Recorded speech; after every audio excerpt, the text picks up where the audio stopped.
الحمد لله الحمد لله وكفى وسلام على عباده الذين اصطفى أما بعد فأعوذ بالله من الشيطان الرجيم بسم الله الرحمن الرحيم يا أيها الناس اعبدوا ربكم الذي خلقكم والذين من قبلكم لعلكم تتقون أما بعد والله أعلم بأسرار كتابه فقال النبي صلی اللہ علیہ وسلم بلغوا عنی ولو آیہ رواہ البخاری۔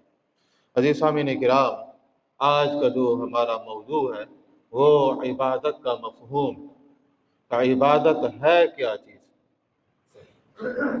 کہ انسان کی زندگی کا خوبصورت ترین اثاثہ جس پہ اوپر انسان فخر کر سکے، جو انسان کو انسان کامل بناتا ہے، جو انسان کو اعلیٰ ترین کردار کا حامل بناتا ہے، جو آخرت کے دن اس کے لیے فخر کا باعث بنے گا، وہ کون سی چیز ہے؟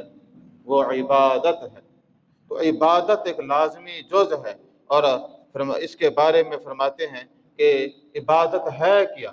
فرمایا کہ عبادت عاجزی اور تعظیم کی آخری حد کا نام ہے۔ ایسی عبادت ہی نہیں کہ جس کے اندر عاجزی نہ ہو، ایسا کوئی فعل عبادت نہیں بن سکتا جس کے اندر تعظیم نہ ہو، اس ہستی کی عظمت کا اعتراف نہ ہو۔ تو آج ہم جس موضوع پہ بات کریں گے وہ عبادت ہوتی کیا ہے اور ہماری عبادت کیسے ہونی چاہیے۔ ایک بڑا مشہور قول ہے، فرمایا العبادت ابلغ من الطاعہ لأنها غایت التسلسل۔ فرمایا کہ یہ جو عبادت ہے یہ اطاعت سے زیادہ بلیغ چیز ہے، تو یہ اس سے بھی زیادہ باریک اور بالغ چیز ہے۔ کیا چیز؟ عبادت۔ فرمایا کہ کیوں؟ اس لیے کہ لأنها غایت التسلسل، کیونکہ بندگی اور عاجزی کی انتہا کا نام ہے۔ یعنی عبادت اس وقت تک عبادت ہی نہیں بن سکتی جہاں بندگی نہ ہو، جہاں عاجزی اور انکساری نہ ہو۔ بھئی کوئی ایسی عبادت ہو سکتی ہے؟ تو عبادت کیا ہوگی کہ ایسا فعل جس کے اندر عاجزی کی انتہا ہو، جس کے اندر تعظیم کی انتہا ہو، جس کے اندر خلوص کی انتہا ہو، جس کے اندر محبت کی انتہا ہو، تو پھر وہ جو فعل ہوگا وہ کیا ہوگا؟ عبادت ہوگا۔ تو عبادت اہم کیوں ہے؟ کیونکہ اس لیے اہم ہے کہ انسان کی زندگی کا بنیادی مقصد بھی عبادت ہے۔ وَمَا خَلَقْتُ الْجِنَّ وَالْإِنسَ إِلَّا لِيَعْبُدُونَ۔ اللہ جل شانہ نے فرمایا دو مخلوقیں ایسی ہیں، ہم نے ان کو سوائے اپنی عبادت کے پیدا نہیں فرمایا۔ کون؟ خلقت الجن والانس۔ پہلے کیونکہ زمانوی طور پر جن انسانوں سے پہلے ہیں، بعد میں انسان ہیں، تو فرمایا کہ ہم نے ان کو پیدا نہیں کیا اور انسانوں کو مگر اپنی عبادت کے لیے۔ تو انسان کا مقصد حیات کیا ہے؟ عبادت ہے، اور بانگ دہل کہنا چاہیے کہ میں کس کی عبادت کرتا ہوں۔ یہ لازمی ہے کہ انسان اپنے معبود کا جو ہے وہ اس کی معرفت بھی حاصل کرے اور اس پر ایمان کا جو ہے وہ بھرپور اظہار بھی کرے۔ تو عزیز سامعین کرام، جب ہم نماز پڑھتے ہیں تو نماز کے اندر جو ہے ہم ایک دعا جو فرض کی حیثیت سے کھڑی ہے، اور سورۃ الفاتحہ کے اندر ہے اہدنا الصراط المستقیم، جہاں انسان دعویٰ بھی کرتا ہے، یہ تو دعا ہے، عہد بھی، دعویٰ بھی پیش کرتا ہے، اور وہ عہد اور دعویٰ کیا ہوتا ہے؟ وہ ہوتا ہے کہ ایاک نعبد و ایاک نستعین۔ یہ ہر نماز کی ہر رکعت میں وہ ایک عہد کو تائید کرتا ہے، بار بار کہہ کر اس عہد کے اوپر اعلان کرتا ہے کہ میں نے اپنی زندگی میں دو کام کرنے ہیں، ایک تیری عبادت کرنی ہے، دوسرا تجھ ہی سے استعانت و مدد لینی۔ میں ایسی بات ہے یا نہیں ہے؟ تو فرمایا کہ اگر جملہ سادہ ہوتا تو نعبدک و نستعینک ہوتا۔ یہ کلمہ حصر ہے، اختصاص ہے کہ پہلے مفعول آیا اور بعد میں فعل آیا۔ تو فرمایا ہم تیری ہی عبادت کرتے ہیں، تجھ ہی سے مدد چاہتے ہیں۔ تو عبادت صرف محض کس کی ہوگی؟ اللہ جل شانہ کی۔ اور استعانت کس کی ہوگی؟ استعانت و مدد بھی کس کی ہوگی؟ محض اللہ تعالیٰ کی۔ تو ہم نے شرک عبادت کے اندر بھی نہیں کرنا، ہم نے شرک استعانت کے اندر بھی نہیں کرنا۔ عبادت فرمایا کہ تیری ہی عبادت کریں گے۔ عبادت کا حقدار کیوں ہے اور استعانت ہی محض اس کی کیوں کی جائے؟ قرآن تو یہی دعویٰ کرتا ہے۔ قرآن مجید کے اندر اللہ جل شانہ نے جو میں نے ابتدا میں آیت کریمہ کی تلاوت کی سعادت حاصل کی وہ یہ تھی کہ یا ایھا الناس، انسانوں کو خطاب کیا گیا، مومنوں کی نہیں، مسلمانوں کو نہیں، منافقوں کو نہیں، کافروں کو۔ فرمایا یا ایھا الناس، جس کے اندر جوہر انسانیت ہے، ابھی ان کی سمع بصر اختتام اس کے اوپر مہر نہیں لگئی، وہ اولئک کالانعام کے درجے پر فائز نہیں ہوئے۔ یا ایھا الناس، قرآن مجید میں 21 مقامات پہ یا ایھا الناس کہا گیا، اور درمیان میں ایھا الناس بھی چلو 22 ہم کر لیں۔ تو اللہ جل شانہ نے پہلا جو حکم دیا ہے قرآن مجید کی ترتیب کے حوالے سے دیکھیں تو پہلا حکم ہے یا ایھا الناس اعبدوا ربکم۔ پہلا حکم یہ ہے، فرمایا کہ تم عبادت کرو۔ تم کیا کرو؟ عبادت کرو۔ اعبدوا ربکم، کیوں عبادت کرو؟ اللہ ہی کی عبادت کیوں کرو؟ تو یہاں لفظ اللہ بھی نہیں کہا گیا، فرمایا کہ ربکم، جو تم سب کا پالنے والا ہے۔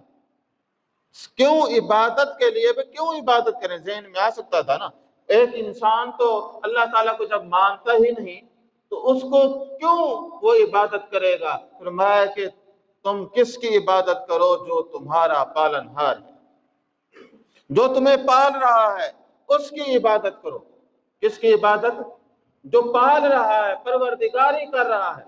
تو یہ پروردگاری ایسی ہے کہ صفت تخلیق کے بعد کوئی ایسی مخلوق نہیں جس کی پروردگاری نہ ہو رہی۔ ایک لمحہ، ایک سانس، ایک حرکت بھی انسان اس کی ربوبیت کے بغیر نہیں کر سکتا۔ میں سانس لے رہا ہوں تو یہ سانس صرف زمین پر لے رہا ہوں، اللہ کے حکم سے لے رہا ہوں۔ جب حکم ہوگا تو سانس لینے کی طاقت بھی نہیں ہوگی۔ یا آکسیجن کو کس نے پیدا کیا؟ تو اللہ تعالیٰ نے۔ تو یہ طاقت، یہ سانس، یہ ہوا اور یہ ٹمپریچر، اگر یہاں پہ -500 سینٹی گریڈ ہوتا ہم ایسے بیٹھے ہوتے، شاید ہماری زندگی بھی ناپید ہو گئی ہوتی، یا زیادہ ہو جاتا 500 ڈگری پہ ہو جاتا تو ہم بیٹھ سکتے تھے۔ تو اسی طرح ایک آدمی، ایک وجود، ایک لمحہ کو دیکھیں، کشش شکل کو دیکھیں، کشش شکل کم ہوتا تو ہوا میں کھڑے ہوتے، زیادہ ہوتا تو اور مسائل ہو جاتے۔ تو کہنے کا مقصود یہ ہے کہ مطلب یہ ہے اللہ تعالیٰ نے صرف عبادت کا کہہ نہیں دیا، فرمایا کہ تم کو جو پال رہا ہے نا، یہ بھی تمہیں احساس ہے کہ کوئی پال رہا ہے۔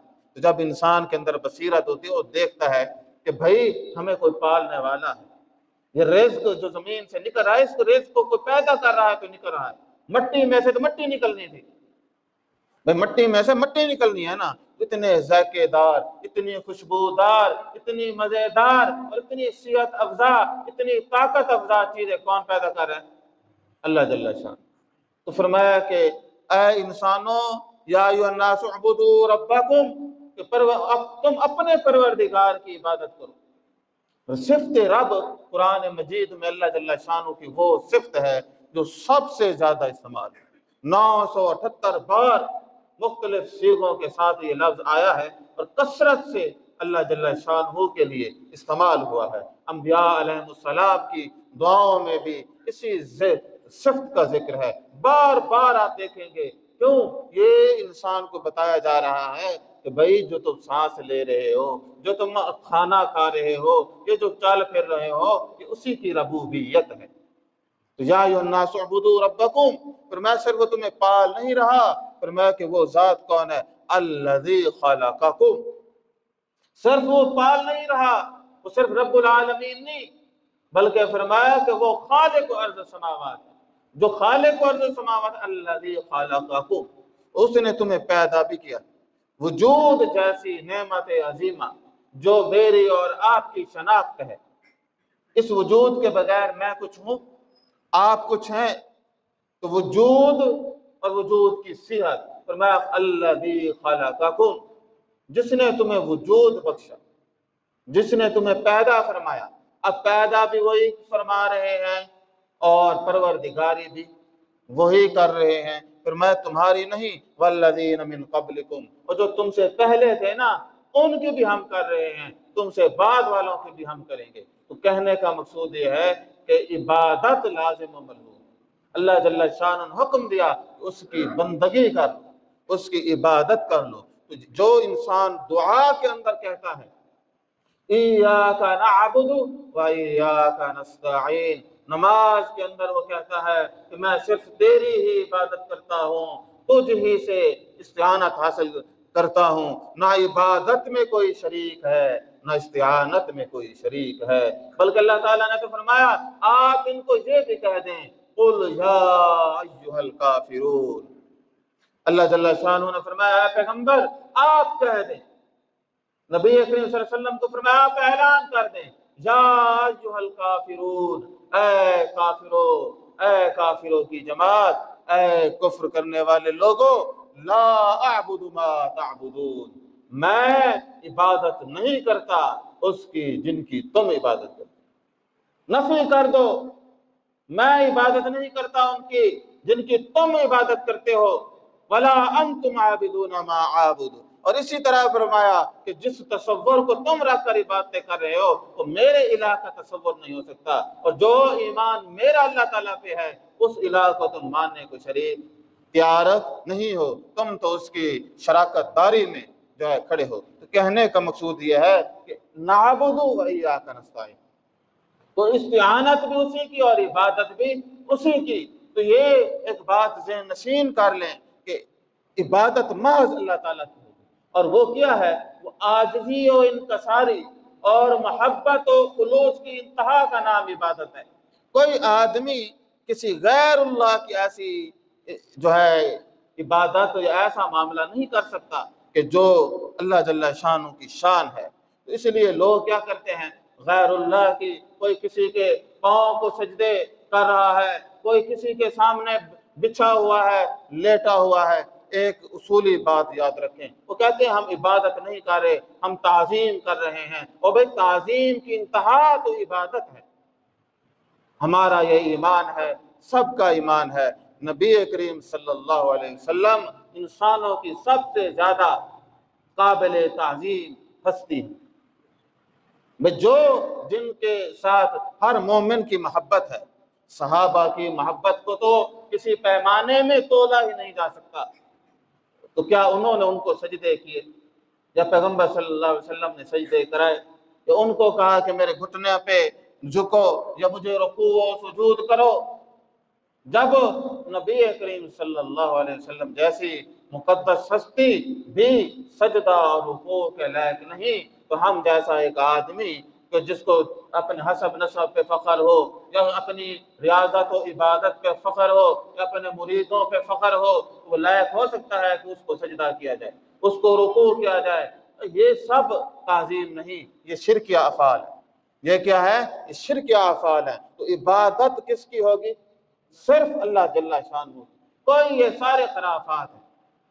جب پیغمبر صلی اللہ علیہ وسلم کے پاس یہ حق نہیں، تو کیا یہ لوگ نبی کریم صلی اللہ علیہ وسلم کے اوپر آ گئے کہ ان کو یہ حق مل گیا ان کو لوگ سجدے کریں؟ تو بھائی نہیں، یہ تو پیغمبر صلی اللہ علیہ وسلم کی خاک کے برابر نہیں، تو پھر ان کو کیوں سجدہ کیا جائے؟ تو سجدہ کس کو ہوگا؟ محض اللہ جل شانہ کو، رکوع بھی اسی ذات کو روا ہے۔ تو فرمایا کہ یہی تھا وہ نماز کے اندر، ایاک نعبد، ہم صرف تیری ہی عبادت کرتے ہیں، و ایاک نستعین، اور صرف تیرے ہی تجھ ہی سے استعانت مدد طلب کرتے ہیں۔ تو عبادت کے ساتھ استعانت لازم ہے، اور استعانت جس سے حاصل کی جائے عبادت اسی کو زیب دیتی ہے۔ تو جو مدد کرے گا، جو احسان کرے گا، وہی تو ہے جس کی عبادت کی جائے۔ تو یہ کیسے ہے کہ عبادت اللہ کی کریں تو استعانت دوسروں کی بھی لیں؟ ہرگز نہیں۔ دیکھیں دو طرح کی باتیں ہیں، ایک ہے ما فوق الاسباب اور ایک ہے تحت الاسباب۔ جب تک ان چیزوں کو نہ سمجھیں گے، یا ایک تکوینی امور ہیں، ایک تشریعی امور ہیں۔ انسان شادی کرتا ہے، یہی طریقہ ہے نا اولاد پیدا کرنے کا، بچے خود تو پیدا نہیں کر سکتا، ڈاکٹر دوا دیتا ہے، شفا نہیں دے سکتا۔ تو یہ جو تکوینی امور ہیں یہ کس کے ہاتھ میں؟ اللہ تعالیٰ کے ہاتھ میں۔ جو تشریعی امور ہیں وہ فرمایا وَتَعَاوَنُوا عَلَى الْبِرِّ وَالتَّقْوَى، جس طرح جناب سیدنا عیسیٰ علیہ السلام نے کہا کہ من انصاری الی اللہ، بھئی اللہ تعالیٰ کے دین کے لیے میری کون مدد کرے گا، کون میرے ساتھ کھڑے؟ آپ نے اپنے اصحاب حواریوں کو فرمایا، تو یہ پیغمبر کوئی ان کو مشکل کشا بنا کے کھڑے تھے؟ جو عیسیٰ علیہ السلام نے جو ہے وہ اپنے صحابہ اور حواریوں کو پکارا، تو کیا وہ ان کی عبادت کر رہے تھے؟ جب نبی کریم صلی اللہ علیہ وسلم لوگوں کو کہتے تھے، اور خود قرآن مجید میں بھی آیا کہ تم اللہ جل شانہ کو پکار دو، کہ اللہ تبارک جل شانہ کو کوئی اللہ تعالیٰ کو مدد کی ضرورت ہے، وہ تو خزانوں کا مالک ہے۔ تو یہ سارے وہ امور ہیں، ان کو سمجھنے کی ضرورت ہے۔ تو جب آپ ان چیزوں کو سمجھیں گے، اب ایک بچہ پیدا ہوتا ہے، ہمارے ایک عالم دین فرما رہے تھے، اور وہ ان کی کوشش یہی ہوتی ہے کہ کہیں نہ کہیں شرک کی جو ہے آپ یاری ہوتی رہے۔ اور بھائی انسان پیدا ہوتا ہے تو وہ تو غیر اللہ کا محتاج ہوتا ہے، بھائی بچہ پیدا ہوتا ہے تو وہ تو نہلانے میں بھی محتاج، وہ تو اس کو بیچارے کو پتہ ہی نہیں ہوتا، اس کو کھانے میں محتاج، وہ تو اپنا پیشاب تک جو ہے آپ دھونے، وہ تو ہل ہی نہیں سکتا، ہر کام ماں کو کرنا پڑتا ہے۔ اسی طرح جب فوت ہو جاتا ہے تو وہ بھی اسی طرح ہے، تو جتنا مرضی عالم صاحب ہو، متقی ہو، شہید ہو، ولی ہو، یہ تو نہیں ہے کہ وہ فوت ہو گیا ہے اور اس نے اٹھا ہے اور غسل فرمایا ہے، اور غسل فرما کے پھر وہ اس نے کفن پہنا ہے اور خود ہی جو ہے وہ سو گیا ہے بے آگے نو پے میں۔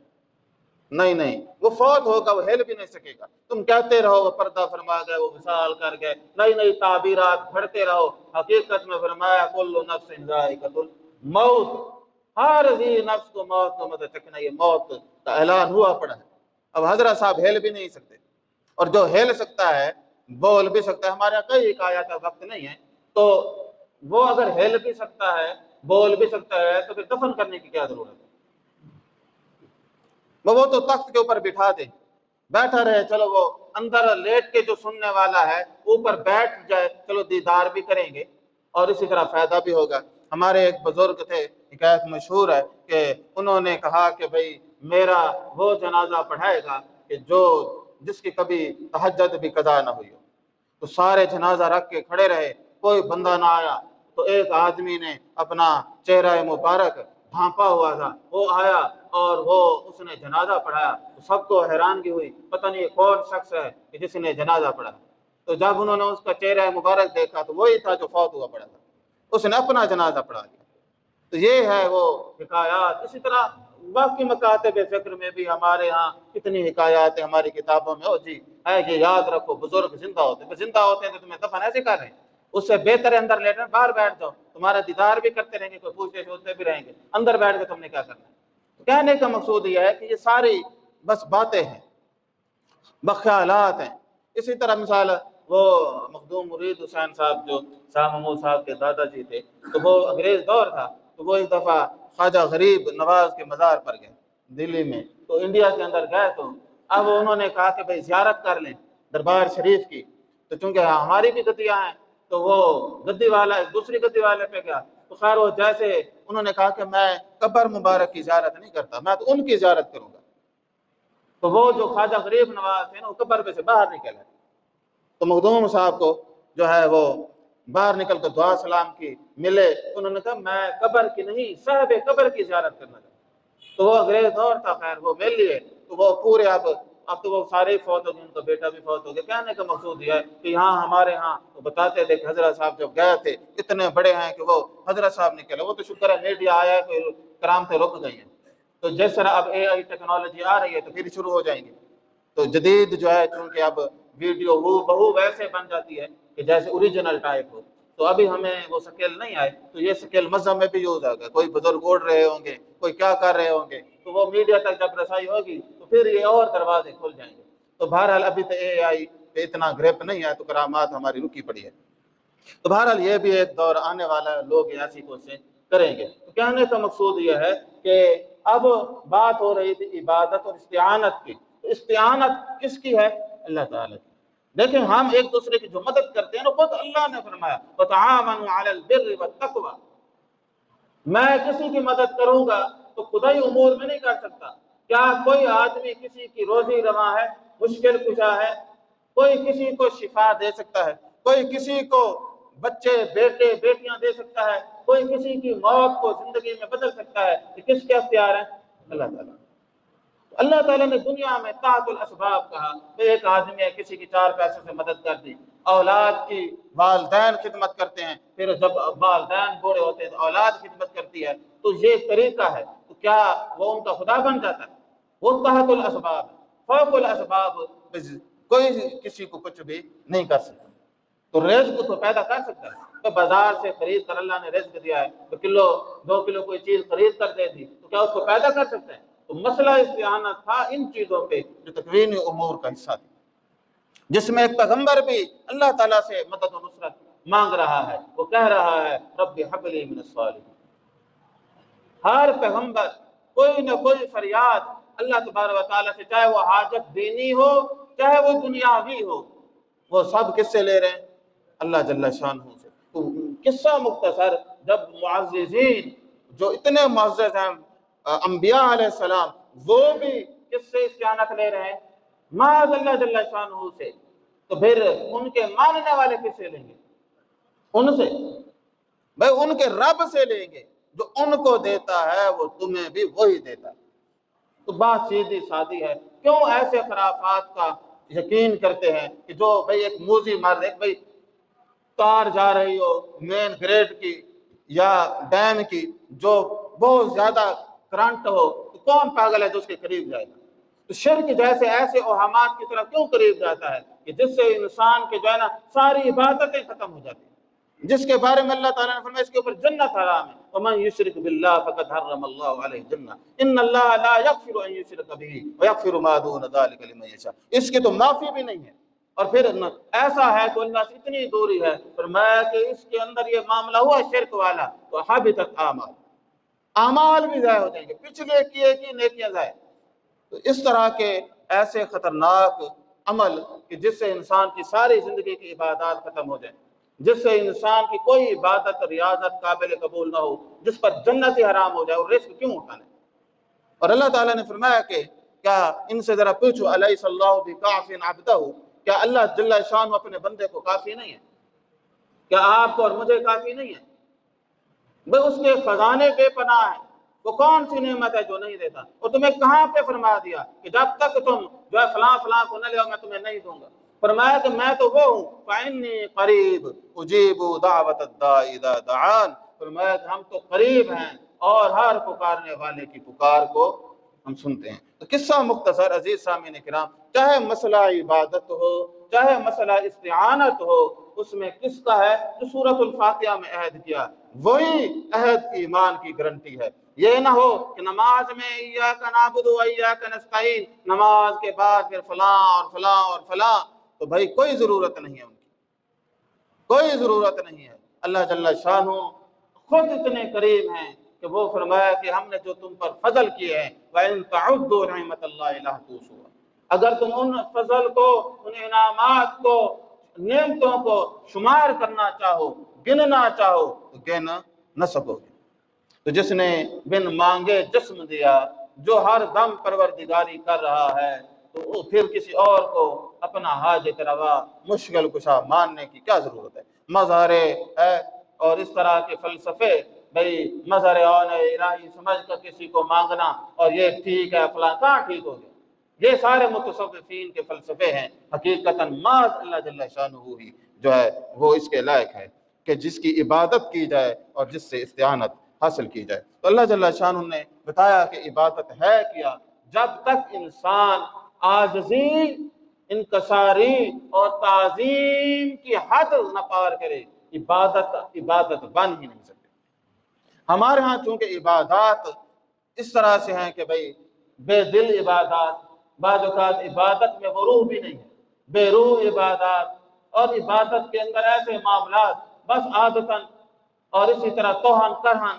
تو عبادت کی روح ہو تو کمال ہے۔ تو بھئی عبادت جو ہے وہ دو طرح کی عبادت ہے، پیچھے سے اگر ہم بات کریں، ایک تو وہ ہے کہ تصویری عبادت، اللہ تعالیٰ نے سورج کے ذمے لگا دیا، چاند کے ذمے لگا دیا، زمین کے ذمے لگا دیا، ملائکہ کے ذمے لگا دیا، وہ اللہ کے حکم کے بغیر کچھ بھی نہیں کرتے، وہی حکم کی تابعداری عبادت ہے۔ انسانوں کو اختیاری عبادت دی ہے، اور یہی امتحان ہے، جنوں کو بھی اختیاری ہے اور انسانوں کو بھی اختیاری ہے۔ انہی کے وجود سے اختیار ہے کہ وہ گناہ کریں یا ثواب کریں، نیکی کریں یا بدی کریں۔ تو چونکہ جنت و دوزخ ان کے لیے ہے، تو ان کے لیے اختیار ضروری تھا۔ اختیار نہ ہوتا تو جزا و سزا بھی بے معنی ہو جاتی، اختیار لازم و ملزوم ہے۔ تو بھائی ہم اپنی عبادتوں کا بھی ذرا جائزہ لیں کہ کس طرح کی ہم عبادتیں کرتے ہیں۔ تو جو بے مزہ یا بد مزہ عبادتیں ہیں ان میں وہ روح نہیں ہے، ان کو کوئی فائدہ نہیں ہے۔ تاجرانہ عبادت کہ یہ جو ہے انسان کا گنتا رہتا ہے کہ ہاں جی یہ عبادت کرو، اس کا یہ میں نے اثر لینا ہے فائدہ، اور سارا کچھ جو انسانی ایک ذہن ہوتا ہے گن گن کے سارے معاملے، بھئی نیا کاروبار کیا ہے تو قرآن پڑھا دے، برکت ہوگی، پیسے بڑھیں گے، فلاں یہ وہ۔ تو شاعر کہتا ہے کہ سوداگری نہیں یہ عبادت خدا کی ہے، سوداگری نہیں یہ عبادت خدا کی ہے، اے بے خبر جزا کی تمنا بھی چھوڑ دو۔ اصل یہ ہے عبادت کہ جس کے اندر شائستگی ہو اور محبت ہو، عقیدت ہو۔ جس سجدے میں محبت نہ ہو، عقیدت نہ ہو، عاجزی نہ ہو، تسلیم و رضا نہ ہو، تو وہ سجدہ کیا سجدہ ہے؟ وہ عادت ہے، وہ مجبوری ہے، اور یہ غلامانہ اس کو عبادت کہتے ہیں کہ مجتوہن کہن، بس دل کرتا ہے بس دو ٹکرے لگاؤں، جان چھڑاؤ میں سے، کہیں بھئی لمبا مجھے کوئی عبادت کرنی نہ پڑ جائے۔ تو یہ بھی اللہ جل شانہ نے منع فرمایا کہ انسان اس طرح سے نہ کرے۔ اسی طرح عبادت کے قسم کہ عبادت میں یہ خوبی بھی ہونی چاہیے، خصوصیت، اس کے اندر خشوع و خضوع۔ جب یہ خشوع اور خضوع نہیں ہوگا تو وہ بھی عبادت اس درجے پہ فائز نہیں ہو سکتی۔ فرمایا کہ الذین ہم فی صلاتہم خاشعون، مومنوں کی ایک شان یہ ہے ان کی جو نمازیں ہیں وہ کیا ہوگی، ان کے اندر خشوع و خضوع ہوگا، عاجزی اور انکساری ہوگی۔ تو اگر کسی کی نماز میں حضور قلبی بھی نہیں ہے، ابھی آپ سن رہے ہیں اور خیال کسی اور جگہ ہے، تو فائدہ خاک حاصل کریں گے۔ نماز پڑھ رہا ہے اور نماز میں اسے پتہ ہی نہیں ہے کہ امام صاحب کون سی سورہ پڑھی، یا وہ اس کو پتہ ہی نہیں کون سی رکعت چل رہی ہے، وہ اپنے ہی کوئی خوابوں میں ہے گرفتار، تو ایسی جو ہے بغیر حضور قلب کے عبادت تو ہم کہہ سکتے ہیں کہ یہ خشوع اور خضوع کی عبادت ہے۔ اللہ نے تو ان کی عبادت کی تعریف کی ہے، الذین ہم فی صلاتہم خاشعون، اور یہ لازم و ملزوم ہے کہ خشوع اور خضوع سے اس کی عبادت قائم و دائم ہو۔ اگر یہ خشوع اور خضوع سے عبادت نہیں ہوگی تو پھر بڑا معاملہ خراب ہوگا۔ فرمایا کہ صدق و صفائے قلب سے محروم ہے حیات، کرتے ہیں بندگی بھی جہنم کے ڈر سے ہم۔ تو جب یہ چیزیں نکلتی ہیں تو پھر آدمی بس کسی ڈر، خوف اور ان چیزوں کی وجہ سے کرتا ہے۔ تو حقیقتاً کیا ہے کہ ایک بات یاد رکھیں، عبادت میں پہلی چیز جو عبادت کو عبادت بناتی ہے وہ محبت ہے، وہ عقیدت ہے۔ جب محبت، عقیدت، معرفت نہیں ہوگی یہ عبادت رسم ہوگی، یہ عبادت عادت ہوگی۔ تو رسم نہیں بننے دینا بلکہ اس کو کیا عبادت کو عبادت بنانا ہے۔ اس کے لیے عبادت کے لیے جو خصوصیات ہیں اگر کہیں تو اس میں سب سے پہلی خصوصیت ہے کہ جب تک جس کی عبادت کرنی ہے اس کی معرفت حاصل نہ ہو، جب تک اس کی معرفت حاصل نہیں ہوگی، اس کی پہچان حاصل نہیں ہوگی۔ جس آدمی کو یہ پتا ہو کہ جس کے سامنے جھک رہا ہوں اس نے بن مانگے وجود جیسی نعمت بخشی، جو جس کے آگے میں جھک رہا ہوں یہ وہی ہے جو خطائیں دیکھتا بھی ہے عطائیں کم نہیں کرتا، جس کے آگے میں جھک رہا ہوں اس کے احسانات کا میں شمار ہی نہیں کر سکتا۔ وَإِن تَعُدُّوا نِعْمَتَ اللَّهِ لَا تُحْصُوهَا، جب دماغ میں یہ چیزیں ہوں گی اور اللہ تعالیٰ کی حقانیت کو، اس کی معرفت کو اچھی طرح جانے گا، اور اسے یہ پتہ چلے گا میرا بہترین دوست اللہ ہے، میرا حامی و ناصر اللہ ہے۔ اس کو یہ پتہ چلے گا کہ دنیا کے تمام رشتے یہ وقتی ہیں، تمام عمر سہاروں پہ آس رہی، تمام عمر سہارے فریب دیتے ہیں، ایک ہی سہارا ہے، اور کس کا سہارا ہے؟ اللہ تعالیٰ کا سہارا۔ اس سے بڑا کوئی حامی نہیں، اس سے بڑا کوئی دوست نہیں، اس سے بڑا کوئی مددگار نہیں۔ تو معرفت جب حاصل کرے گا تو اس کا نتیجہ ہوگا کہ جب وہ کھڑا ہوگا تو وہ صرف زبان سے اللہ اکبر نہیں کہے گا، بلکہ اس کا دل بھی کہے گا اس سے بڑی ہستی کون سی ہے کہ جس کے احسانوں کا میں شمار ہی نہیں کر سکتا، جس کی شان ایسی ہے کہ میں اس کا احاطہ ہی نہیں کر سکتا۔ ایسے ہستی کے ساتھ محبت پھر ہوگی نا، پھر رسم تھوڑی ہوگی عبادت، پھر عادت تھوڑی ہوگی، پھر شوق ہوگا، پھر سعادت ہوگی، پھر خوش بختی ہوگی۔ عبادت اس کی غذا ہوگی۔ جس طرح مچھلی پانی کے بغیر نہیں رہ سکتی، اسی طرح ایک مومن عبادت کے بغیر نہیں رہ سکتا۔ تو جب یہ معرفت حاصل ہو جائے گی تو اس میں پھر ہے، اس کو حاصل ہوئی کہ ضمیر زندہ ہے، اس کا ضمیر جب زندہ ہے اور حیا باقی ہے تو فرمایا کہ پھر وہ ایسا آدمی ضرور بنے گا جس کے بارے میں فرمایا والذین آمنوا اشد حبا للہ، صاحب ایمان لوگ وہ ہیں جو اللہ تعالیٰ سے شدید محبت کرتے ہیں، اور جس سے صرف محبت نہ ہو، شدید ترین محبت ہو، محبت کی بات نہیں، شدید ترین محبت ہو، آپ دیکھ لیں کہ اس کا پھر کیا مقام، پھر عبادت ریاضت، پھر عادت تو نہیں ہوگی، پھر عبادت سعادت ہوگی۔ پھر تو اسی طرح ہے کہ جس طرح تتلیاں پھول کے آگے پیچھے اڑتی ہیں، اور اسی طرح بھنورا روشنی کے قریب، چراغ کے قریب آتا ہے، اسی طرح ایک مومن بھی اسی طرح ہوگا کہ جو جس طرح تتلیاں پھول کو کیا کرتی ہیں، وہ اس کے اوپر اڑتی ہیں، اسی طرح وہ بھی اسی طرح سے ہوگا۔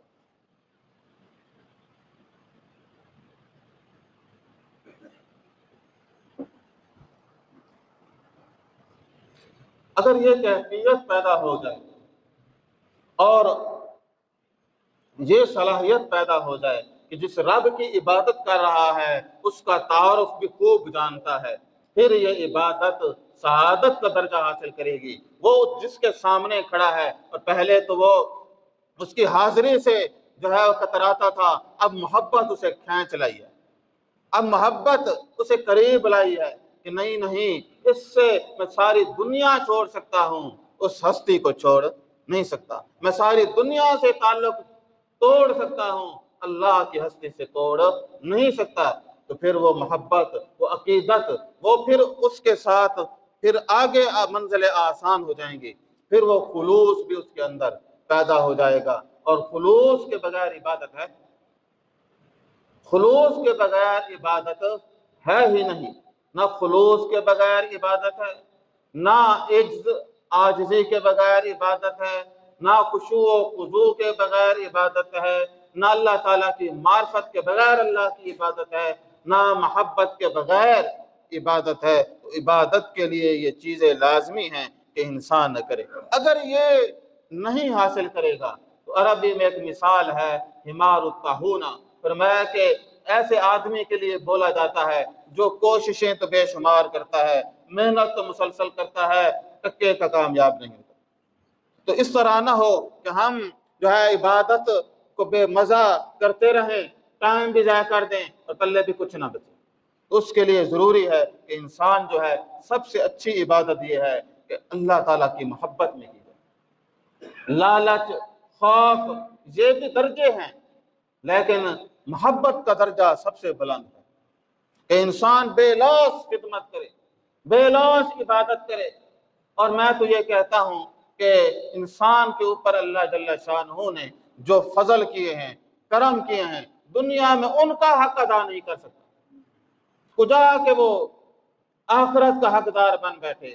جو وجود جیسی نعمت اللہ نے دی ہے، کروڑوں نہیں اربوں کا جسم ہے، ایک آنکھ کی قیمت کتنی ہے، ایک قلب کی کیا قیمت ہے، کوئی ادا کر سکتا ہے؟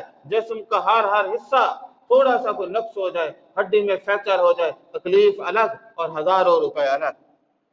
تو اللہ نے جو بے مفت کے جو ہے یہ مفت میں جسم دے دیا، تو تو اس احسان کا کوئی کسی نے دعویٰ کیا ہے؟ جب ہم دنیا میں اللہ تعالیٰ کے کیے ہوئے احسانات کا بدلہ نہیں اتار سکتے تو آخرت میں کیا کس کے حقدار ہیں؟ تو کوئی آدمی حقدار نہیں، نہ دعویٰ کر سکتا ہے۔ ایک سعادت ہے، اور اللہ تعالیٰ نے اگر یہ سعادت قبول کر لی تو انعام ہے، تو اللہ جل شانہ نے جس کا وعدہ فرمایا ہے۔ عزیز سامعین کرام، اسی طرح جس طرح بھائی عبادت کے اندر محبت ہو، عقیدت ہو، عاجزی و انکساری ہو، خلوص ہو، اسی طرح اور بھی کچھ چیزیں ہیں جو اس کے اندر ہوں۔ تو ایک فرمایا کہ تم نے عبادت کے اندر یہ کرنا ہے، اعتدال کرنا ہے، میانہ روی۔ تو یہ نہیں ہے کہ ایک دن عبادت کے لیے کھڑا رہا اور اگلے پھر دن چھٹی۔ اعتدال سے معتدل کرے۔ فرمایا وابتغی بین ذلک سبیلا، کہ بلکہ اس کے درمیان کا راستہ تلاش کرو۔ تو عبادت کے اندر میانہ روی یہ لازم و ملزوم ہے۔ اور اسی طرح بھائی عبادت میں اثر روح علم و معرفت ہے۔ اگر علم و معرفت نہ ہو عبادت اس درجے پہ پہنچ نہیں سکتی۔ قرآن مجید فرقان حمید میں اللہ تعالیٰ نے ایک بات بتائی، فرمایا یا ایھا الذین آمنوا، اے صاحب ایمان لوگو، لا تقربوا الصلاۃ وانتم سکارى، فرمایا کہ اے صاحب ایمان لوگو، تم اس وقت نماز کے قریب نہ جاؤ جب تک یہ تمہارا ذہن ہے نا یہ صحیح نہ ہو، یعنی نشہ کی حالت میں نماز نہ پڑھو۔ کیوں؟ اس لیے کہ حتی تعلموا ما تقولون، بھائی تمہیں ایک بات کہہ رہے ہو اس کا پتہ ہی نہیں ہے، اس کا پڑھنے کا کیا فائدہ؟ یعنی اب ہمارے ہاں تو وہ ہر بندہ اسی آیت کے زمر میں آتا ہے، کون ہے جس کو عبادت کا پتہ چلے میں کیا کہہ رہا ہوں؟ کسی کو پتہ نہیں۔ جب حالت یہ ہو جائے، اللہ تعالیٰ نے فرمایا کہ اس وقت تک نماز کے قریب نہ جاؤ جب تک تمہارا ذہن صحیح نہ ہو، تمہیں پورا پتہ ہو میں کیا رہا ہوں۔ ہمارے ہاں کس کو پتہ ہے میں کیا کہہ رہا ہوں؟ یہاں پہ چائنیز زبان میں، انگریزی تو چلو پھر کوئی جانتے ہیں، یا مثال رشین زبان میں خطبہ ہو تو آپ تو سمجھ آئے گی کہ کیا ہو رہا ہے۔ تو نماز کے اندر جو کلمات ہیں کیا ان تک ہماری رسائی ہے؟ اگر جب تک ان تک رسائی نہیں ہوگی تو نہ خشوع ہوگا، نہ حضور قلب ہوگا، نہ کچھ ایسے ہوگا، وہ بس آتن۔ تو بھائی ہر آدمی کوشش کرے کہ اتنا تو علم حاصل کرے، اتنا تو جانے کہ میں کہہ کیا رہا ہوں۔ میں جو اپنی عبدیت کا اظہار کر رہا ہوں، میں جو اللہ جل شانہ کے سامنے دن میں 5 بار حاضری دے رہا ہوں، تو مجھے اتنا تو پتا ہو کہ میں فریاد کیا کر رہا ہوں، میں کہہ کیا رہا ہوں۔ تو اللہ تعالیٰ نے تو روک دیا، اس لیے کہتے ہیں کہ عبادت وہ ہو جو عالمانہ اور معرفانہ ہو، کہ جس میں پتہ تو ہو کم از کم میں کہہ کیا رہا ہوں۔ اور اسی کے اندر اگر تعظیم کی انتہا ہو، عاجزی کی انتہا ہو، کوئی عبادت میں جس میں عاجزی نہ ہو وہ عبادت نہیں ہے۔ عبادت نام ہی عاجزی کا ہے۔ جب عاجزی نہ ہو تو عبادت کیا ہے؟ عبادت اور تعظیم نہ ہو تو آدمی جب بھی نماز پڑھے کہ اللہ تعالیٰ کے حضور پیش ہو تو بھائی اس کے اندر عاجزی ہونی چاہیے، وہ پوری تعظیم کو سامنے محمود خاطر رکھے، وہ اللہ تعالیٰ کی محبت کو غالب کرے، پھر وہ اس کا سجدہ ہو جائے گا، پھر اس کی عبادت ہو جائے گی۔ تو جہاں اللہ تعالیٰ نے انسان کی قلبی کیفیت کے بارے میں، ساری قلبی کیفیت ہے نا، اب عاجزی ہے اور حضور قلب ہے، معرفت الہی ہے، یہ ساری کیا ہیں؟ خلوص ہے، خشوع ہے، یہ حالات قلبی ہیں، یہ قلبی کیفیات ہیں۔ تو ظاہری بھی اللہ جل شانہ نے فرمایا۔ عزیز سامعین کرام، اسی طرح عاجزی و انکساری، تو میں نے ایک جملہ پڑھا، بزرگ فرماتے تھے کہ نماز کا اتنا ثواب ہوگا جتنا حضور قلب ہوگا۔ بھائی ایک آدمی نماز میں کھڑا ہے اور اسے یہ بھی پتہ نہیں چل رہا کہ سورہ کون سی پڑھی ہے، رکعت کون سی ہے، وہ بس ہواؤں میں اڑ رہا ہے، خیالات کی گہرائیوں میں گم ہے، بس سلام پھیرتے ہیں تو پھر وہ واپس آ جاتا ہے۔ تو ایسی عبادت کو کس کھاتے میں رکھا جائے؟ وہ ہے اس کی اوریجنل حقیقت کیا ہے؟ کیا وہ اس مقام تک پہنچ سکتی ہے؟ اسی طرح فرمایا الم یعن للذین آمنوا ان تخشع قلوبهم لذکر اللہ وما نزل من الحق، کیا اب تک ایمان والوں کے لیے وقت نہیں آیا کہ ان کے قلوب، ان کے دل اللہ جل شانہ کے ذکر سے جو ہے، ذکر الہی سے جو حق آ چکا ہے اس کی وجہ سے نرم ہو جائے۔ جس آدمی کو بار بار قرآن کی آیات سنائی جائیں، بار بار حجتیں تمام کیا جائے تو پھر بھی اگر وہ اپنے آپ کو نہ بدلے تو حیف تو ہے نا اس پہ، افسوس بھی ہے۔ وہ چاہے جو مرضی سوچتا رہے، بہانے بناتا رہے، کوئی فائدہ نہیں ہے۔ تو اللہ جل شانہ کی آیات اتنی اٹل ہیں، فرمایا اے صاحب ایمان لوگو، ابھی تک تمہارے اوپر وہ وقت نہیں آیا کہ تم یہ معاملہ کرو۔ تو زہر میں بھی فرمایا کہ تم اس طرح ہو کہ جس طرح فرمایا کہ تمہارا اندر پاک ہو اسی طرح زہر بھی ہو۔ تو فرمایا کہ آپ کیا کریں، اس بوعنا ابراہیم مکان البیت اللہ تشرک بی شیئا وطاہر بیت للطائفین والقائمین والرکع السجود۔ اور اسی طرح فرمایا کہ بھائی جناب ابراہیم علیہ السلام کو اللہ جل شانہ نے بیت اللہ کی ذمہ داری دی اور فرمایا کہ آپ مکان اس بیت اللہ میں دو چیزیں ہیں، فرمایا سب سے پہلے تو شرک سے کوئی اس کے اندر افعال شرک نہ ہو، اور دوسرا ہے کہ اس گھر کو پاک رکھیں، صاف رکھیں۔ ان کے لیے طواف کرنے والے، قیام کرنے والے، رکوع کرنے والے اور سجود کرنے والے۔ اور میں آپ کو یہ بات بتا دوں کہ نہ سجدہ کسی کو زیب دیتا ہے کرنا، غیر اللہ کو نہ سجدہ کر سکتے ہیں، نہ رکوع کر سکتے ہیں، نہ ہاتھ باندھ کے قیام کی کوئی اسلام نے اجازت دی، اور نہ کسی کو جگہ کو خانہ کعبہ کو چھوڑ کر کسی کا طواف ہو سکتا ہے، ہرگز نہیں۔ تو اللہ جل شانہ نے یہ بتایا کہ ایک طہارت بھی ہے کہ جو انسان کی عبادت کو عبادت بناتی ہے۔ ہم یہاں بیٹھے ہیں تو یہ اگر کسی کی طہارت نہ ہو، وہ طہارت صغرا ہے، طہارت کبریٰ ہے، کہ وہ نہ ہو، لباس پاک صاف نہ ہو اور وضو نہ ہو، تو پھر وہ عبادت کے اس مقام تک پہنچ سکتا ہے؟ نہیں، وہ توہین کرے گا اور اللہ کے حکم کو توڑے گا۔ اس لیے فرمایا کہ اللہ جل شانہ نے نبی کریم صلی اللہ علیہ وسلم کے بارے میں فرمایا رسول من اللہ یتلو صحفا مطہرہ۔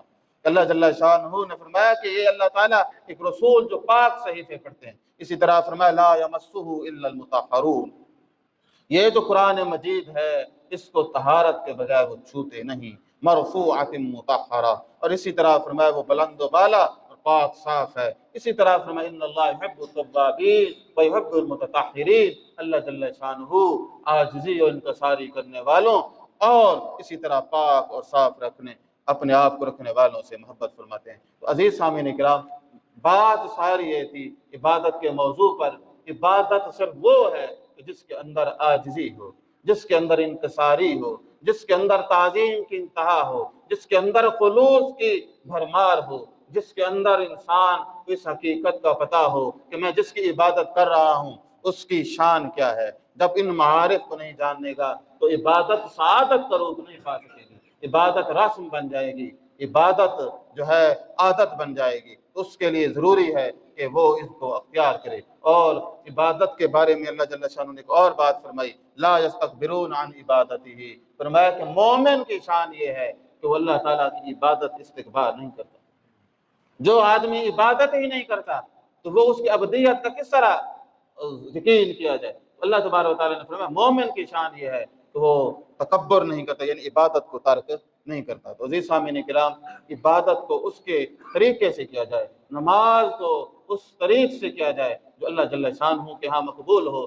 نماز کو رسم نہ بنائیں، نماز کو عادت نہ بنائیں، نماز کو اس طرح کی کوئی معاملہ نہ کریں۔ نماز عبادت ہے اور عبادت کے لیے یہ خواص بڑے ہی ضروری ہیں، جس کے اندر حضور قلبی اور جس کے اندر تعظیم اور جس کے اندر عاجزی و انکساری، یہ چیزیں ہوں گی تو یہ عبادت بنے گی، ورنہ یہ عادت بن جائے گی۔ اور اگر ہم اس میں کامیاب ہو گئے یہی سعادت بن جائے گی اور سب سے زیادہ قیمتی اثاثہ بنے گی جس پر آخرت میں انسان فخر کرے گا۔ اللہ تبارک و تعالی ہمیں بھی یہ سعادت عطا فرمائے کہ ہم عبادات کو تسلسل کے ساتھ کرتے رہیں۔ وَاعْبُدْ رَبَّكَ حَتَّىٰ يَأْتِيَكَ الْيَقِينُ، اس طرح اللہ جل شانہ حکم فرمایا۔ وآخر دعوانا الحمد للہ رب العالمین۔